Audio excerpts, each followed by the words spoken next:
Porter, the mood in the locker room, like arguably one of your best games of the entire season, but you come up short. What's just kind of the vibe? Tough. It was a tough vibe in there. The guys it wasn't like they were just happy to be close. I mean, they fought their tails off. I thought they believed their energy level. They made big plays. Obviously, Houston made big plays as well. They're hurting, and that's a good sign. We'll go Jesse, then James. Porter, they took a 14-point lead for some part of that second half, and you guys were able to kind of battle back and get it close. Just what did you see from your team in those sequences? I thought they were resilient battling back. Houston, they make tough shots. They made open shots, good shots. They do a lot of different things. They put so much pressure on you, how hard, strong their guards go downhill.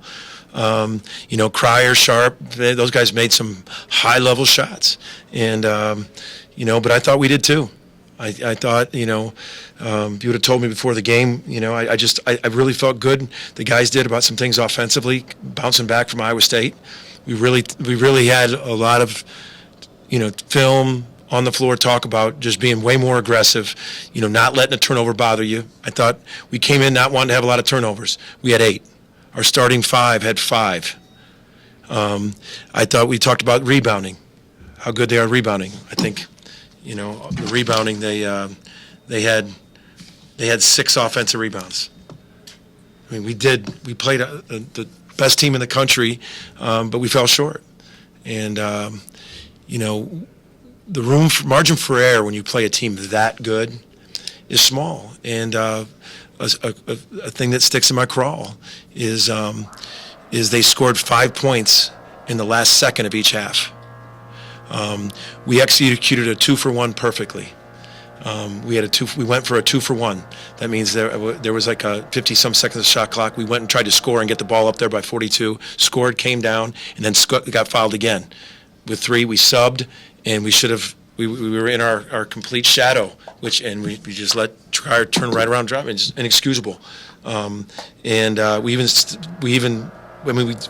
2-for-1, and then we locked up. We subbed on the free throw to stop the clock and do it, and we still let Cryer go right by us.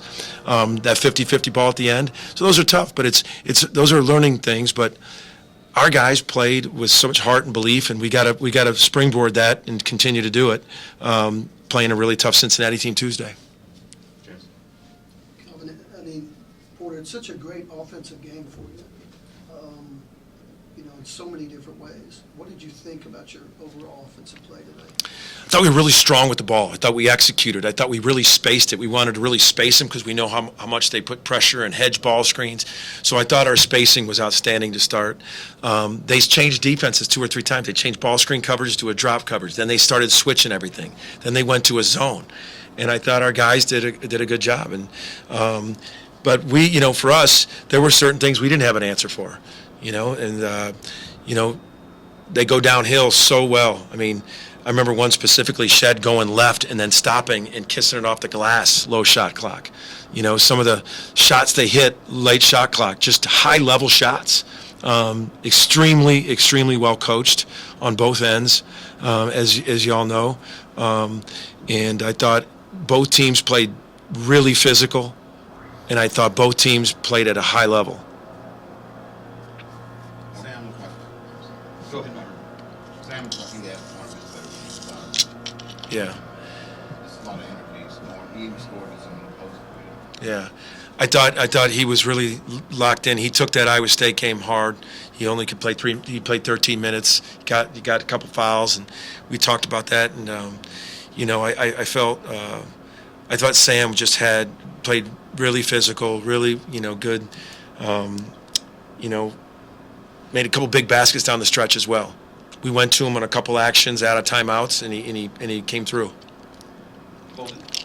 Porter, I have to imagine if someone told you scored 85 points today against Houston, you probably aren't thinking you'd lose the game, right? Right. Is that, just kind of yeah. Does speak to how crazy this one was? Yeah. It's just ironic. I mean, we were so good defensively in Ames, we were horrible offensively. And I got to give him credit. I mean, there was like those end of the halves things. Just and especially after doing that 2-for-1. But you know, there's a reason why they're number one. There's a reason why they've won 12 out of 13 Big 12 games, which is absolutely unreal. But for us, we've been saying it. I mean, we're playing the best of the best. I mean, tell me anybody who's in a 5-game stretch like we just played. You know, 4 top 12 teams and your rival on the road in an unbelievable atmosphere. For us, we're coming out of that stretch. We know we got to turn right around and play Cincinnati. We've got to. I want to play again right now. I mean, the guys do too. They're crushed. And as much as they're crushed, that's a good sign. It wasn't this, oh, we came close. These guys believed they were going to win. And when we were in huddles down double figures, they believed we were going to win. And that's a credit to their resiliency. Where it's nothing new, but just the leadership of Waldo and the Trey, the veterans. Yeah. How big was that? Huge. Just the resiliency with them. You know, I thought Trey was great to see him hit some shots. Hit the one in the corner on the zone play. We wheeled him around in the zone when they went zone. Then they flew at him and he shot faked and hit another one. To hit 5 threes. I mean, it makes all the difference in the world for us when you got him like that. And I thought Javion was really had a pace going. I mean, we got to just keep feeding him into that pace, because when he plays with that kind of toughness and pace, he's really, really good. Dr. James. Did you get what you wanted out of, you know, you tied the game defensively, you get the first miss. I mean, so defensively. Yeah, I mean, yeah. I mean, the ball's on the ground, and it was like one of those squib fumbles. I thought we had it, and then we didn't. Shed jumped. I mean, Shed came in the bound and just. I mean, yeah, we got to stop. I mean, I thought we did a lot of good things in the stop. I mean, yeah. I mean, it was a loose ball. Pick it up. I mean, it's. Did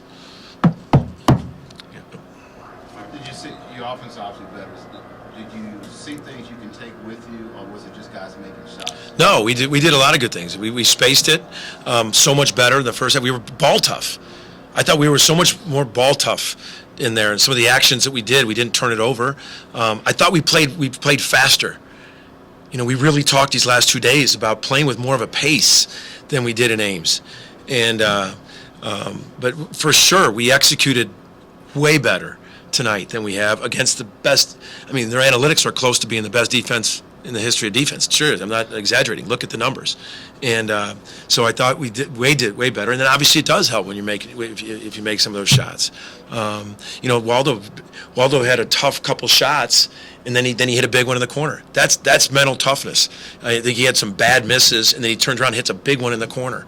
But I thought we spaced it and executed way better than we did. And you know, we obviously weren't happy coming out of the Ames. Defensively, we were outstanding. Just offensively, we weren't ball tough. Mason. Porter, to all the points that you just made about how talented and successful Houston is, do you use that to help get these guys back going after that? Hey, we just played like that against the number 1 team in the country. Absolutely. It's got to fuel us to believe in that what we can do in this league and what we just went through, and you know, we got to keep our heads up, and you know, we're good. We're good. We just. I mean, that's the elite of the elite right there, and we've got to find a way to win that. We've got to find a way to win that, and that's my job. That starts with me, and we're gonna break this tape down, and we got to get this team ready again in a couple-day turnaround to play a very, very tough Cincinnati team. I guess Jalon, I know that's a tough one for you guys, but can you talk about, I know they took a double-digit lead, you guys were able to crawl back into the game, just the resiliency of the team? Man, I feel like that just shows our growth. I remember during the game, I'm just thinking, like, when we tied the game up after going down double digits, how in my mind I'm like, we just grew. Because I remember Kansas, or I forgot what game it was here, that we were down double digits and we just fell apart. So, I mean, bro, that just shows our resiliency and our growth, but we just couldn't come out with the dub, bro. Sam, what was working for you tonight, and how motivated were you coming off of a disappointing outing? Yeah, I mean, obviously tough one against Iowa State, so we knew we had a huge opportunity here. I mean, that's the Big 12, you know, it just never gets easier, but the good thing about that is a win like that would have kind of cemented us to get us where we wanted to go. So obviously we're upset we didn't get that one done, but I mean, my mentality was just don't fear anything and just play as hard as I can, and it kind of worked for me, so. Well, I guess what was kind of going through you guys' minds that final possession, and you know, what did you see? And you know, obviously the shot just happens to go in. I mean, shoot, the final possession, we was like